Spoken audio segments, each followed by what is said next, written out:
if I can sort of set the scene, you've got a country, Scotland, which is basically a country divided.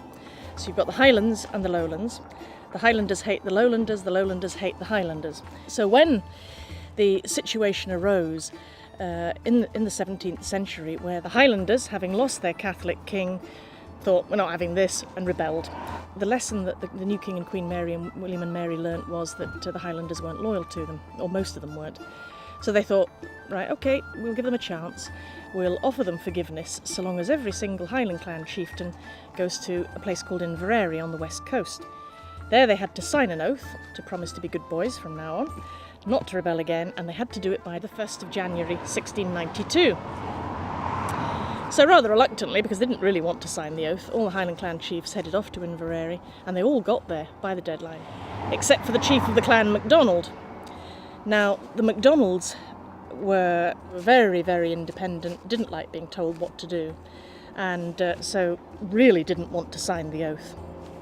The chief of the clan, MacDonald, thought, well, I'm not going all the way to Inverary, that's a very long way away.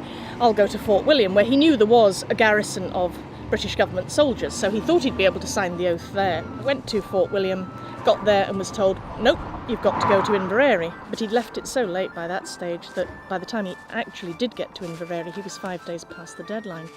So King William, on the advice of his lowland Scottish ministers, who, as I said, hated the Highlanders, they said, right, we've got to make an example of the MacDonalds. We've got to really be tough on them to teach everybody else a lesson. And so he sent an army of 130 men, who were mainly members of the Campbell clan, to Glencoe, and told them to wait for their orders. The MacDonalds took them in because there is a rule in the Highlands, even to this day, which is known as Highland Hospitality. So basically what that means is that if you're a householder in the Highlands, and somebody comes to your door one day looking for food or for shelter, you don't turn them away, you take them in. So the MacDonalds took the Campbells in, even though they didn't like them very much, fed them, watered them and entertained them. And that went on for 12 days. At the end of the 12 days, the Campbells got their orders from the king, and they were instructed to kill every member of the MacDonald clan under the age of 70 who lived in Glencoe. Men, women and children. So at 5 o'clock in the morning of the 13th of February 1692, the Campbells started killing the MacDonalds. 38 of them were killed quite quickly in their beds. They never had a chance to do anything. One of whom was the chief, McKeon. He was killed in his bed. 200 of them managed to escape into the hills, but ultimately at least another 40 of them died of exposure because of the weather conditions.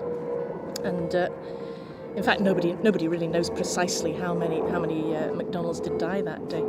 But the Glencoe Massacre was a total scandal in Scotland, not because everybody loved the MacDonalds, they didn't, but it was the very fact that the Campbells had turned on their hosts in that fashion and broken the rule of Highland hospitality, which really made everybody in Scotland so angry. And many of the MacDonalds that survived left the area and never came back.